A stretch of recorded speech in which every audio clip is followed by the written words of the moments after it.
Dear साहब ने announcement के वक्त काफी बातों को बोला, मन बहुत खुश हो रहा था उनकी बातों को सुनकर के, उनके अनाउंसमेंट को, और वो जिस प्रकार से अपने बच्चों को और चर्च को एनकरेज कर रहे थे, दिल बहुत खुश हो रहा था।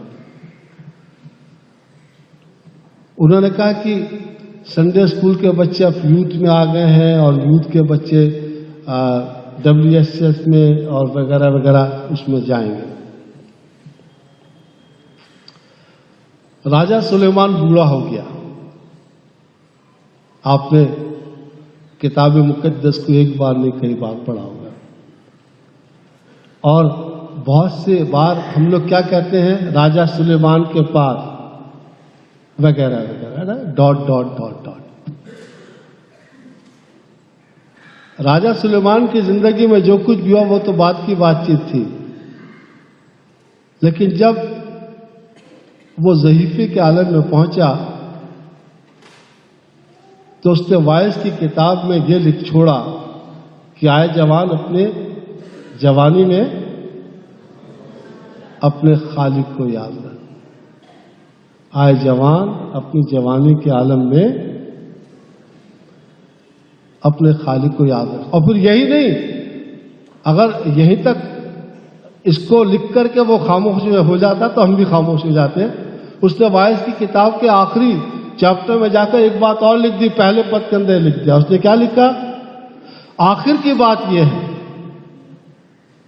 वो कहता आखिर की बात यह है कि खुदा का खौफ मान और उसके हुक्म पर अमल कर। खुदा का खौफ मान और उसके हुक्म पर अमल कर। कि अगर आपने खुदा के हुक्म को माना, खुदा के खौफ में पाए गए, तो चाहकर के भी गुनाह नहीं कर पाएंगे। गुनाह तो करेंगे, है ना, क्योंकि अगर हम गुनाह नहीं करेंगे तो हम तो खुदा कहला जाएंगे। इंसान है तो गुनाह करेंगे। नए वर्ष में हम लोगों ने प्रवेश कर लिया। अब राजा सुलेमान तो नहीं है, लेकिन कलाम के जरिए से उनकी बातें याद आ जाती है। एक कोई शायर कहता है, भाई ऑगलन भी बैठे हुए, कहता है कि इंसान मर जाए तो नो प्रॉब्लम, क्योंकि सबने मरना, मौत निश्चित है ना। मौत की सर्टेनिटी है कि भाई आपको मरना है, और अगर आप मरेंगे नहीं तो आप इंसान नहीं है। तो लेकिन कुछ बुजुर्गों का कहना है कि ना सलाम याद रखना और ना पैगाम याद रखना, ना सलाम याद रखना, ना पैगाम याद रखना, मगर इतनी इल्तिजा है, मेरा नाम याद रखना, मेरा नाम याद रखना। दिसंबर 31 तारीख को शायद मीडिया वाले भी अपना जो मीडिया का सिस्टम बंद कर देंगे, 2 मिनट के लिए खामोशी छा जाती है, क्योंकि इतना रश हो जाता है। हैप्पी हैप्पी हैप्पी, क्या हैप्पी क्रिसमस नहीं, हैप्पी न्यू ईयर है। हम लोग बेचैन हो जाते हैं, happy new year, happy new year. और आज हैप्पी न्यू ईयर का 22वां दिन है। मैं आपसे एक सवाल करता हूं मेरे भाई बहन, कि what is happy and what is new in your life? मैंने और आपने कहा wish you happy new year. जवाब क्या था? Same to you. राजू भाई, आवाज क्लियर है मेरी? जवाब क्या था? Same to you. बर्डन साहब, और बर्डन साहब ने भी जवाब दिया same to you, same to you. लेकिन what is new in your life? आप जो कह रहे हैं हैप्पी न्यू ईयर, उसका कुछ तो पर्पस होगा, कोई तो कॉज है आपके पास। और हर साल अब ये कैलेंडर में डेट चेंज हो रही है, 16, 17, 18, 19, 20, 21, 22 है, और चेंज होने पर हम लोग कहते हैं हैप्पी हैप्पी। लेकिन what is happy in our life? Who is in control of your life? 22वां दिन तो हो गया है, मैंने और आपने प्रवेश कर दिया, लेकिन मैंने क्या पाया? कौन है वो जिसके लिए राजा सुलेमान कहता है कि आखिर की बात यह है कि खुदा का खौफ मान और उसे हुक्म पर अमल कर। फिर यही नहीं, कलाम मुकद्दस क्या कहता है कि खुदा का खौफ दनाई का शुरू। हो सकता आप डिग्री होल्डर होंगे, MA, MSc, BSc, PhD वगैरह वगैरह, बहुत सी डिग्री होंगी। डॉक्टर साहब कहकर पुकार रहे हैं आपको, कोई आजकल तो डिग्री भी बिक जाती है। But do you have a fear of God?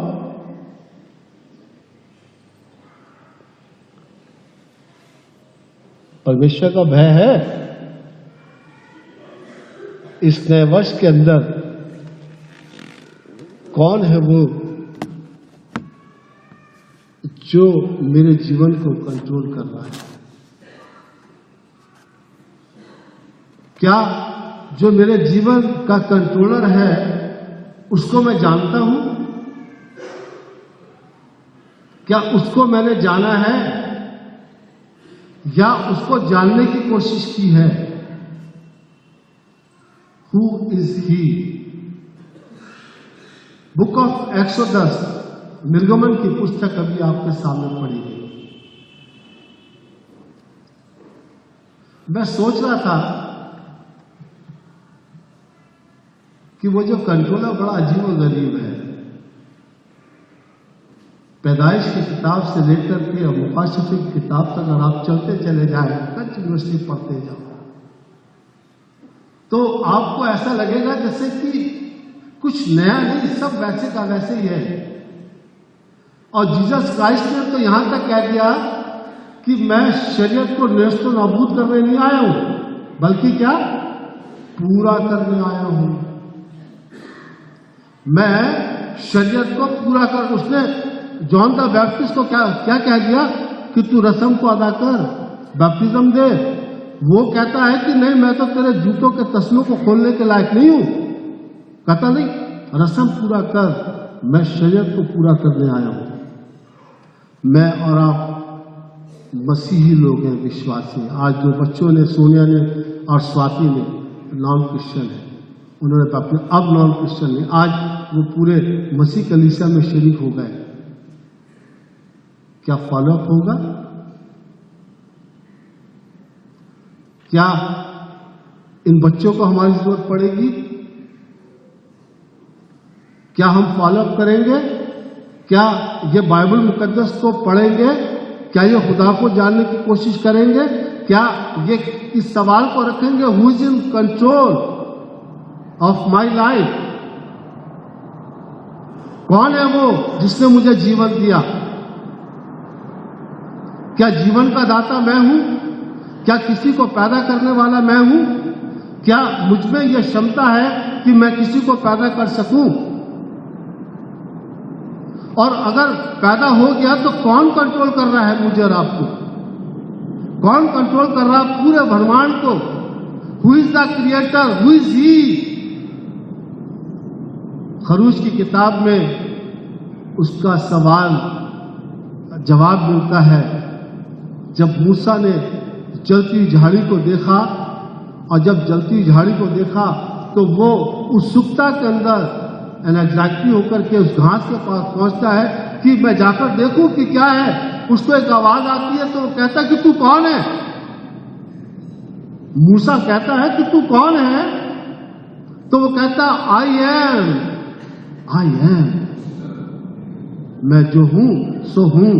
I am.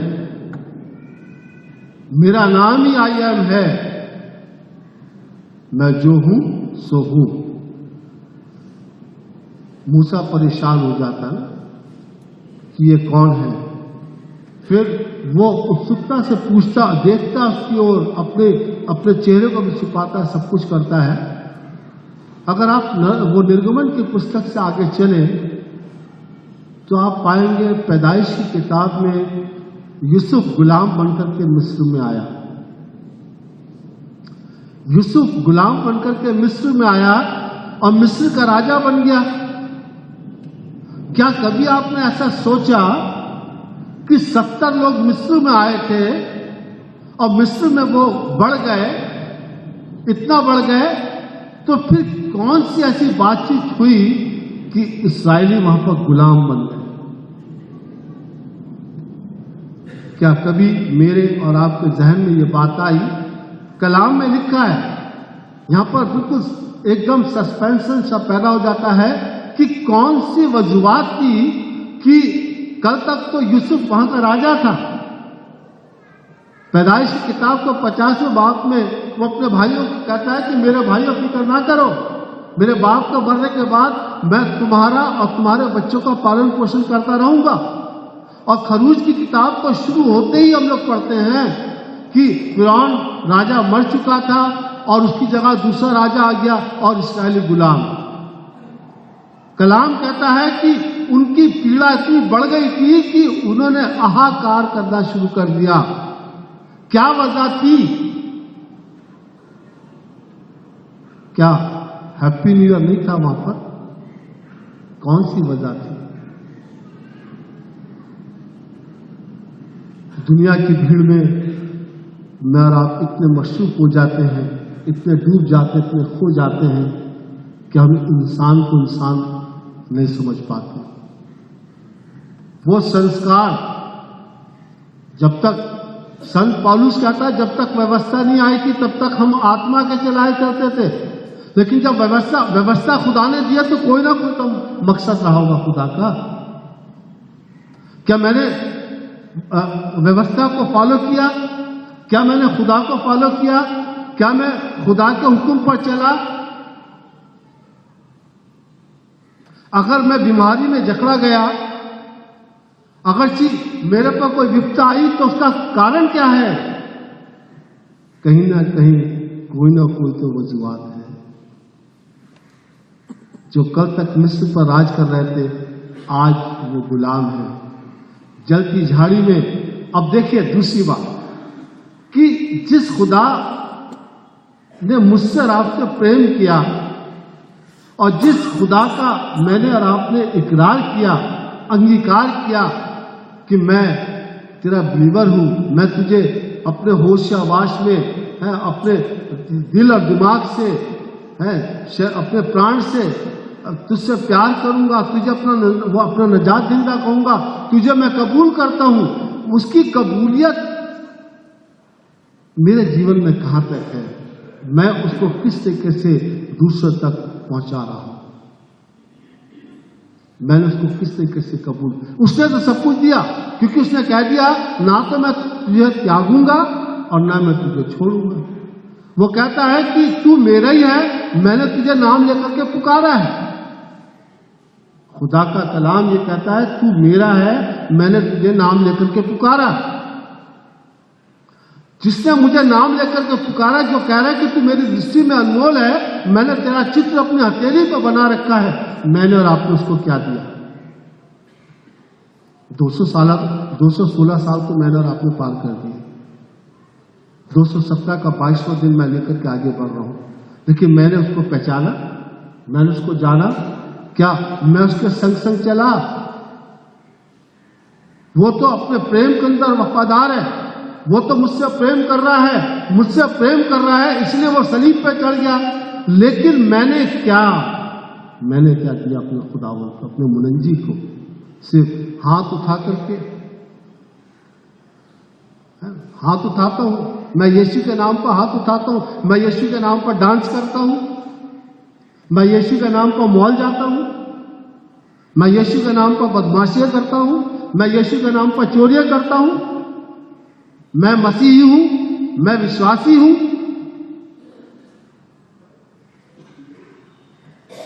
वो मुझसे प्यार कर रहा है, वो हम सब से प्यार कर रहा है। वो कह रहा है कि मैंने तेरा चित्र अपनी हथेली पर बना करके रख छोड़ा है, तू मेरी दृष्टि में अनमोल है। प्रत्येक व्यक्ति से वो कहता तू मेरी दृष्टि में अनमोल है। अगर चीज मैं और आप उसकी दृष्टि में अनमोल है, तो क्या अनमोल होने की वैल्यू मैंने और आपने अपने खुदा को दी?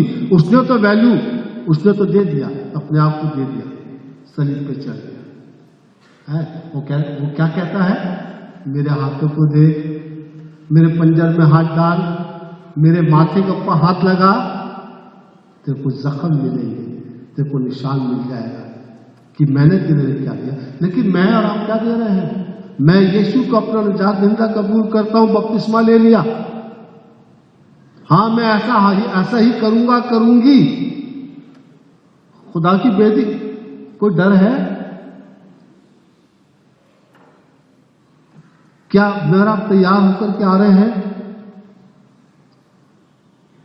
मूसा डर गया, डर करके कहता तू कौन है? वो कहता मैं खुदा, मैं जो हूं सो हूं, जाकर के तू कह दे। मैंने अपने लोगों की पीड़ा को सुन लिया, मैंने उनके दुख को जान लिया, उनकी गिड़गिड़ाहट को मैं सुन रहा हूं। मैं जान रहा हूं कि कल तक वो राजा थे, वो फकीर बन गए, कल तक वो राज करते थे, आज गुलामी में जी रहे हैं।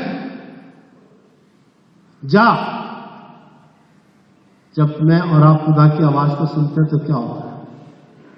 हाय खुदा बाप, अगर हमने तेरी आवाज को सुन लिया ना और अपना सारा धन, अपना मौला स्वाब कंगालों को दे दिया तो क्या होगा? हम मॉल में नहीं जा पाएंगे, हम अच्छी वाली गाड़ी में नहीं बैठ पाएंगे, ऊंचे मकानों में नहीं रह पाएंगे। सारी दौलत धरी की धरी रह गई, जो यहां से गया बेसहारा। सारी दौलत धरी की धरी रह गई, जो यहां से गया बेसहारा गया। हम ये कह रहे हैं कि हम क्या करें? मूसा ने भी बहाना लगा दिया। मूसा ने क्या बहाना लगा दिया? मैं जीभ का बद्दा हूं, मैं बोल नहीं सकता, मैं खड़ा नहीं सकता, I am not intelligent person. कहता कोई बात नहीं। देखिए, यह है परमेश्वर की मोहब्बत। परमेश्वर की मोहब्बत, वो किसी को भी जरिया बना देगा, है ना? वो किसी को भी एज ए इंस्ट्रूमेंट यूज कर सकता है। उसने मूसा से क्या कहा कि मैं तेरे साथ तेरे भाई हारून को तैयार करूंगा और तुम दोनों जाना और जाकर के फिरौन से जाकर कहो कि यहोवा परमेश्वर ने अपने लोग की दुआई को सुन लिया। मेरे भाई और बहन, मैं और आप सब खुदा की मक़दस में, हम सब ने मिलकर के यूथ के बच्चों ने प्रेजेंट वर्शिप करी। मैंने और आपने भी यहां पर बैठ करके खड़े होकर के कहा जय जय यीशु, जय जय यीशु। सृजनहार, पालनहार, तारन, ये पूरे चर्च की गवाही की। सृजनहार, पालनहार, तारन, तार दिया, सृज दिया, पाल दिया। मैं क्या दे रहा हूं? New year. वो पालनहार भी है, तारनहार भी है, सृजनहार भी है। लेकिन उसको मैं क्या दे रहा हूं? जब आप ये गीत गाते हैं, यीशु को मैं सब कुछ देता हूं, क्या आपकी आत्मा फटती है? आपके दिल पर, आपके हार्ट के ऊपर अटैक होता है? आप पर सुइयां चुभती हैं? क्या आपने महसूस किया कि आपने यीशु को दिया? मिस्र के अंदर इस्राएलियों की दुहाई को वो सुन रहा है। मूसा, मैंने अपने लोगों की दुहाई को सुना। मूसा, मैंने अपने लोगों के रोने को सुना। यीशु मसीह आज मेरे और आपके रोने को सुन रहा है। यीशु मसीह आज मेरे और आपकी बीमारी को देख रहा है। वो मेरे और आपके जिस्म में पलने वाले कैंसर को देख रहा है। वो मेरे अंदर पाई जाने वाली टीबी को देख रहा है। वो मेरे अंदर पाई जाने वाली शुगर की बीमारी को देख रहा है। क्या मैंने उससे कहा? वो तो कहता मैं तुझे जानता हूं, मैंने तुझे नाम लेकर पुकारा। वो कहता तू मेरा ही है।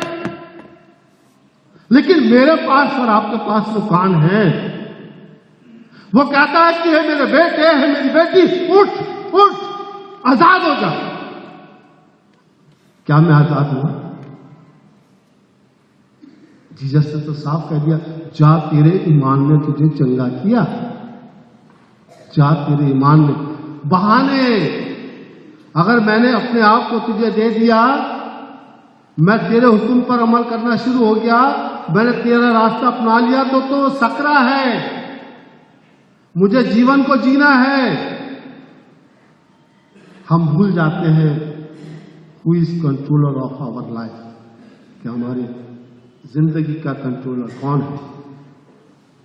खैर, खुदा कहता मूसा मैं तुझे नहीं छोड़ूंगा ना। वो प्यार करता है। मुझसे आपसे सबसे पूरे जहान से प्यार करता है ना, वो कहता है कि मैं तुझे नहीं छोड़ूंगा, मैंने तुझे चुन लिया। अच्छा है, तभी तो सेंट पीटर ने कह दिया ना कि you are the chosen people of God.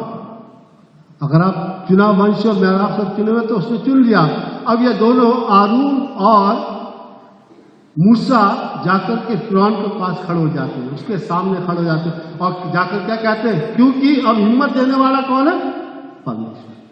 जब मुझे और आपको, जब मेरे और आपके जीवन में परमेश्वर की कुव्वत आ जाती है ना, तो हम लोग क्या कहते हैं, ना तो बल से ना शक्ति से पर तेरी आत्मा के द्वारा, है, क्योंकि उसकी आत्मा काम कर रही है, परमेश्वर काम कर रहा है, उसकी पावर काम कर रही है।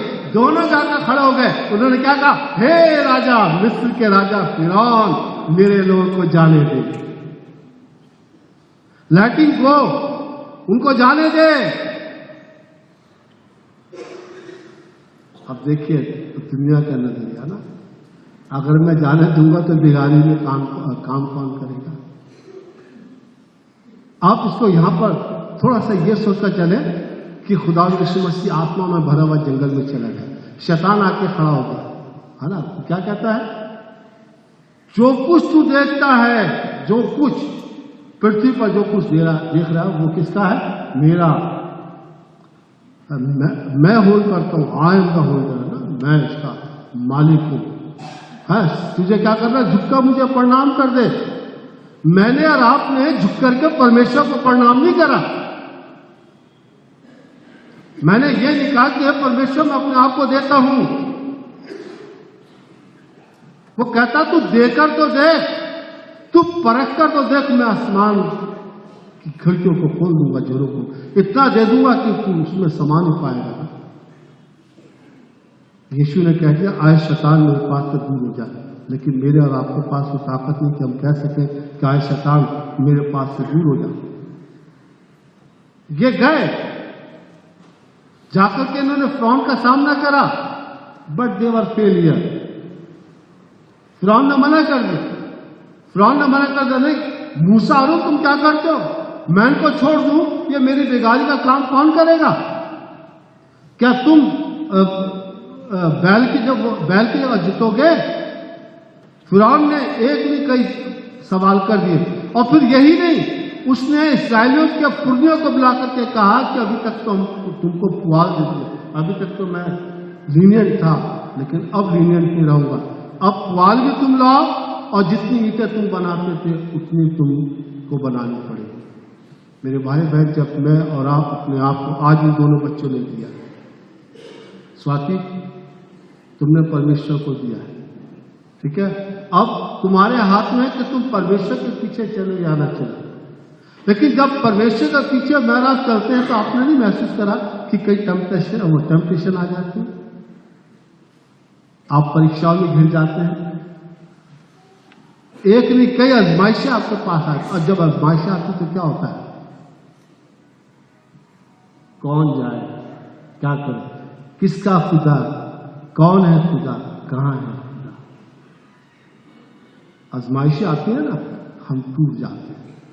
जब टूट जाते हैं तो फिर हम लोग ये सवाल करते हैं, किसका खुदा, कहां है खुदा, कैसा खुदा? लेकिन जो अंत तक धीरज धर करके खुदावंद यीशु मसीह के पीछे या खुदा के कलाम पर अमल करके उसके पीछे चलता है, वो मुकुट को अपने सर पर धारण कर लेता है। फिरौन ने तो ये कह दिया था कि मैं इनके विपदा को और बढ़ा दूंगा। मूसा और आरून जो है वो घबराए नहीं, 40 साल की उम्र थी, यंग एज में वो चले थे। और जब उन्होंने खुदा को फॉलो करा, आप जानते हैं इब्री था, मिस्र में रहा, सब कुछ था, सब कुछ छोड़ दिया उसने, किसके लिए? खुदा के लिए। जब खुदा के लिए उसने छोड़ दिया तो खुदा ने उसको बल भी दिया, खुदा ने उसको हिम्मत भी दी, खुदा ने उसको इज्जत भी दी, शौहरत भी दी। सुलेमान ने कहा कि मुझे कुछ नहीं चाहिए, मुझे अकल और दनाई दे। उसने कहा जो कुछ तूने नहीं मांगा वो भी मैं तुझे देता हूं। मेरे भाई बहन यकीन कीजिएगा कि जिस चीज की मुझे आपको जरूरत है मैंने और आपने जो खुदा से मांगा है वो उससे कहीं ज्यादा मुझे दे देगा। जिसकी कि मैंने तवज्जो भी नहीं की, जिसको कि मैं जानता भी नहीं कि खुदा मुझे क्या देना चाह रहा है, वो भर देगा, वो भर देगा। उम्मीद मुझ में जगा देगा। मैं उस आशा में पाया जाऊंगा जो मेरे को फ्यूचर के लिए। कलाम यही तो कहता है कि जो योजना मैंने तेरे विषय में बनाई है वो तेरे हार्म की नहीं, तेरे नुकसान की नहीं, बल्कि इसलिए है कि मैं भविष्य में तेरे को आशा भी कर सकूं, आशा दे सकूं। तेरी लाइफ के अंदर और सुंदरता है उसमें कुव्वत पैदा कर दो कि तू कुव्वत को पा करके आगे बढ़ता चला जाए। मूसा और आरू गए। किताब और कहानी और किस्सा घटना तो बहुत लंबी है, लेकिन आज एक सवाल मैं आपसे करना चाहता हूं, या खुदा मुझसे और आपसे हमारी जिंदगी से पूछना चाहता है कि मेरी और आपकी जिंदगी में कोई ऐसा हादसा हो जाए जहां मैं और आप बिल्कुल होपलेस हो जाए, निराशा हताशा हो। उस वक्त मैं और आप किस प्रकार से व्यक्त करेंगे? मेरा और आपका क्या नजरिया होगा अपने खुदा के? मैं और आप किस तरीके से अपने आप को खुदा के पास पेश कर सकेंगे?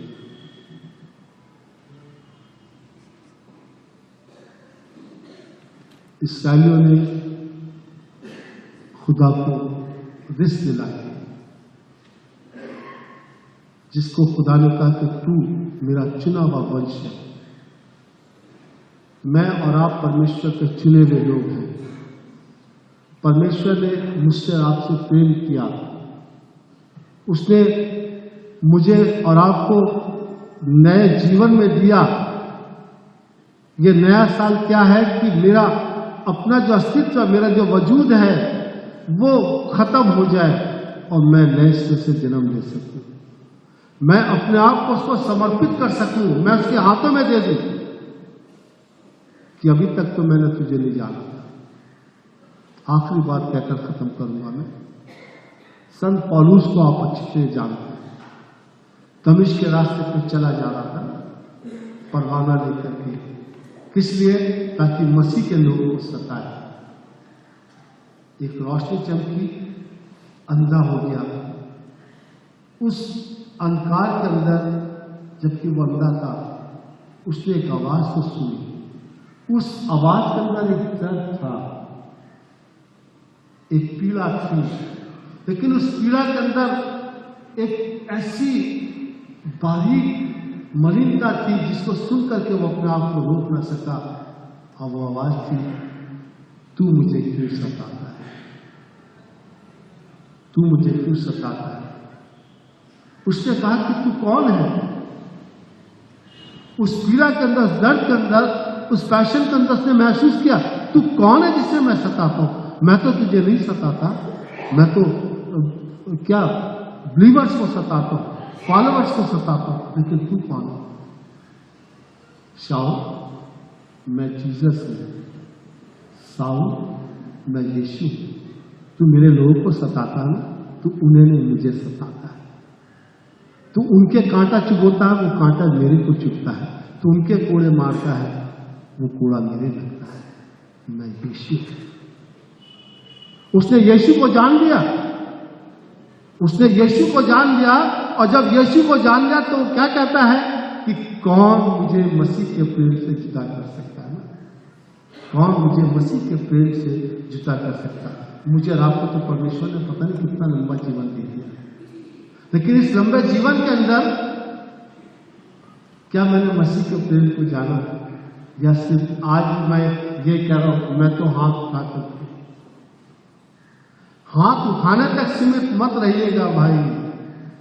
इब्रानियों के खत में लिखा हुआ, उसके 30 अध्याय के 15वें पद में क्या लिखा है? यदि तू आज मेरी आवाज सुने कहते ना कि जब आंख खुले तभी समझ लो सवेरा। आज यदि तू मेरी आवाज सुने तो अपने हृदय को सख्त मत कर, खोल दीजिएगा दिल को,